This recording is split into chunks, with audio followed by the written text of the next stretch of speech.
2025 मायथाइयावबो काउन्सिलनि जिखिनि बिसायख'थि बे बिसायख'थियाव गुबुन गुबुन समस्तिफोरजों लोगोसे कक्लाबारि समस्तिया आरो बेनिख्रुइ मोजां मोनसे रिजाल्ट लाबोनो हागोन। फैबाय थानाय जोंनि 2025 मायथाइनि जिखिनि बिसायख'थि बे बिसायख'थियावबो जोंनि खामानिया कन्टिनिउ जागोन आरो सरासनस्रायै नोंथांमोना एसेम्बलि सेगमेन्टआव आरो काउन्सिल सेगमेन्टआव जुदि 1 नं क'क्राझार लकसभा समस्तिनि रिजाल्टखौ नायोबा नोंथांमोना नुनो मोनगोन जे कक्लाबारि समस्तियावनो जिखिनि डिफारेन्स जिखिनि मार्जिन बे मार्जिना बयनिख्रुइबो बांसिन माने इउपिपिएलआ बांसिन मोनदों। आं गिबियावनो मांग्रां बिटिसिनि चिफ प्रमद बर'खौ साबायखर बावग्रोदो। बिथांनि दैदेननायखौ मोजां मोननानै इलेक्सननि सिगांनिफ्रायनो इलेक्सन जोबखांनायनि उनावबो दिनैसिमहालागै इउपिपिएलनि जिखिनि आदर्श मांग्रां प्रमद बर' दैदेननाय जि इउपिपिएल बेनि जिखिनि आदर्श बेनि नेमखान्थिफोरखौ आरो बिथांमोनखौ आरो दोलोनि सुबुंफोरखौ मोजां मोननानै जोंनि दोलोआव गोबां गुबुन गुबुन हान्जाफोरनि दैदेनगिरिफ्रा जइन जाबोदों।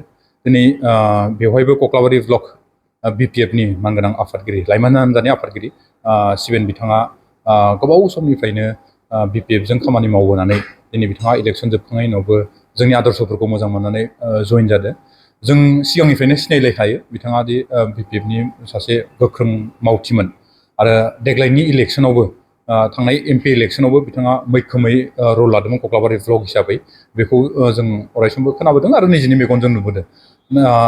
दा बैफोरबायदि दैदेनगिरिफोरा जोंनि इउपिपिएल दोलोखौ मोजां मोननानै जोंजों लोगोसे हेफाजाब होफैनाया थारैनो बाख्नायथाव आरो बिथांनि मोनसे थि समाव थि मोनसे साननाय जादों होननानै आं सानो आरो।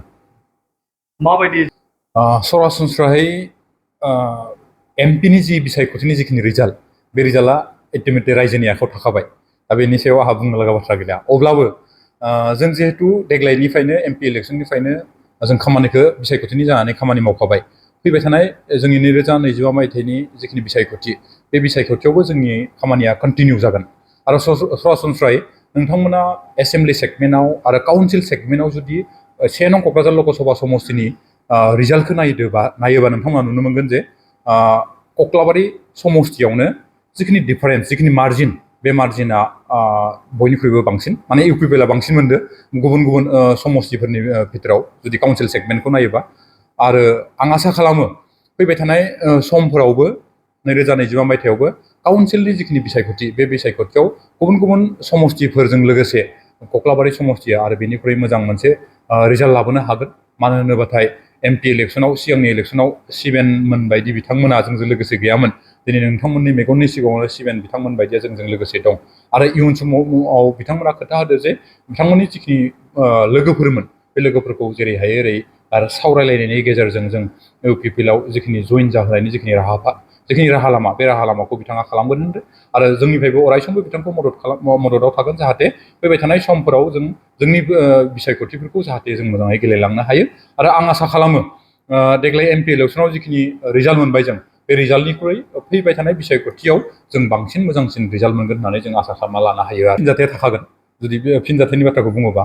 खिन्थु सरासनस्रायै एभारेज जुदि मोनसे देग्लायनि रिजाल्टखौ नायोबा जों फ्राय बांसिन समस्तियाव जोंनिया बांसिन जाना दं। बिटिसि काउन्सिलानो होन बा एसेम्बलि सेगमेन्टआनो होन मोननै मोनथामसो बिथांमोना इउपिपिएलनिख्रुइ एसे बांसिन मोनदोंबाबो नाथाय बांसिन समस्तियावनो इउपिपिएलआ बांसिन मोननानै दं। जिहेतु काउन्सिला एकदम रिजनेल मोनसे एकदम गुदि गाहायथाराव मोनसे बिसायख'थि जागोन आरो बे गाहायथाराव बिसायख'थि समाव नैबे एमपि इलेक्सननिख्रुइ आलादा रोखोमनि जिहेतु बिसायख'थि जायो।